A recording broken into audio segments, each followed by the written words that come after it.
Hello, Papa Hoops here again. So for this video po, I'd like to react to the new Red Band trailer for Mortal Kombat 2021, the movie. Okay, so I've been a fan of Mortal Kombat since I was a child because my uncle used to play the video games of Mortal Kombat. Mortal Kombat 1, 2, 3, until such a time as I was growing up, I became dormant about it.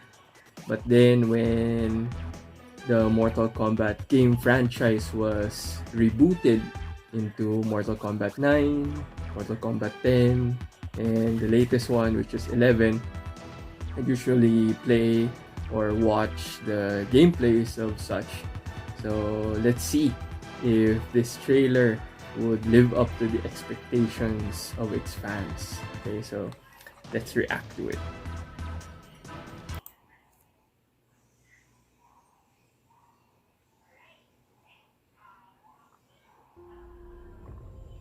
First learned about this 7 years ago on a mission in Brazil. I believe this is Sonya and Jax and Sub-Zero. When we got there, I believe this is more of Bi-Han than Kuai Liang.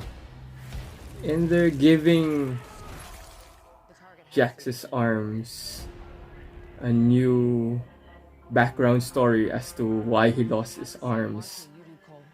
Unlike in The birthmark? Mortal Kombat 9, the game, Ermac was the one who caused Jax to lose his arms. Throughout history, different cultures all over the world. The Great Kung Lao. A great tournament Nice. of champions. That dragon marking? Hanzo Hasashi. Invitation to fight for something known.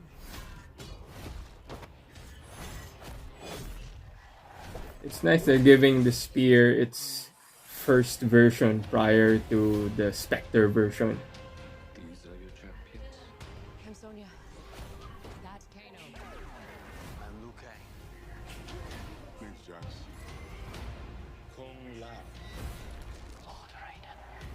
The fate of Earth is in our hands.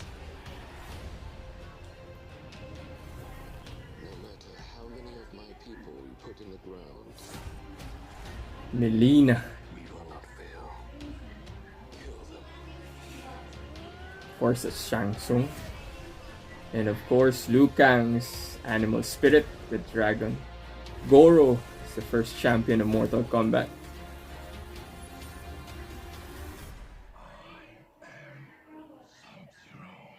I think that's pretty obvious, Sub-Zero.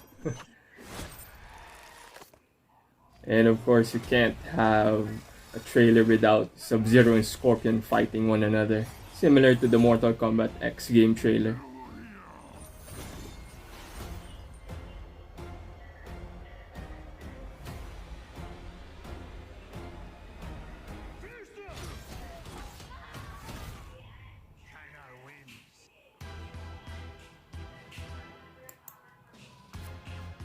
So it says here it's out on April 16 via theaters or HBO Max.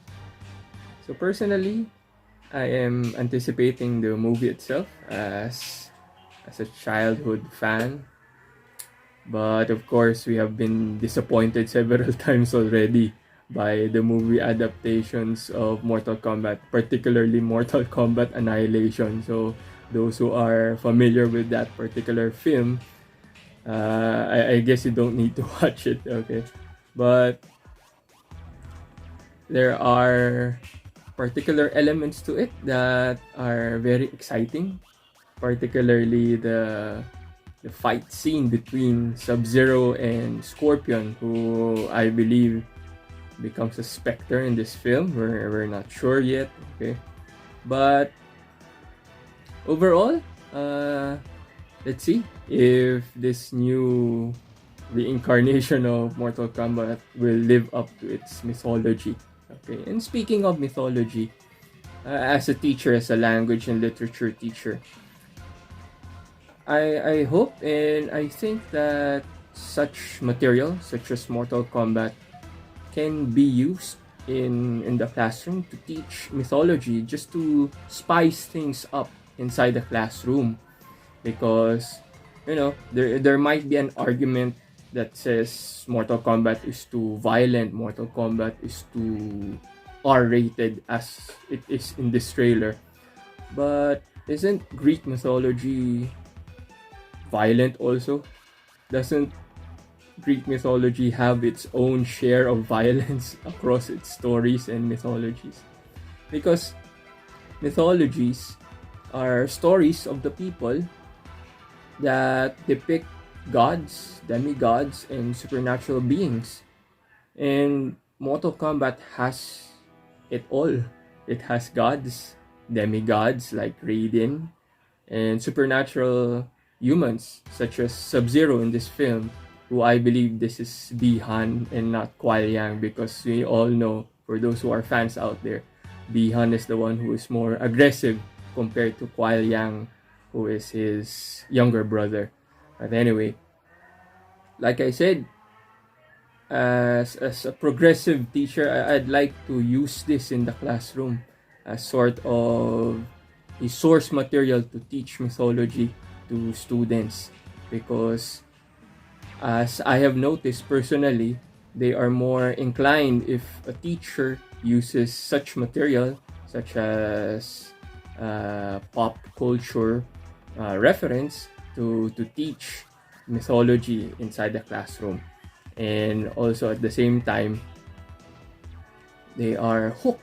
That's why Rick Riordan, in his Greek mythology series, which are more contemporary in nature, it is a best sell to students and to young readers out there. So maybe for your consideration, my fellow teachers, that we could use this inside the classroom. Maybe we can just water it down a bit for us to be able to use it inside the classroom, because if we would really depict the nitty-gritty and the violence of it all, we might not be able to use it inside the classroom. But like I said, Greek mythology has its own share of violence also. But we'll see. Okay, as a fan, I am excited about it, and as a teacher, I am inspired to use this as a material inside the classroom. So that would be all. That would be my thoughts about it. And let's see in April if it is worth the watch and worth the wait. So thank you, and I hope you like this reaction.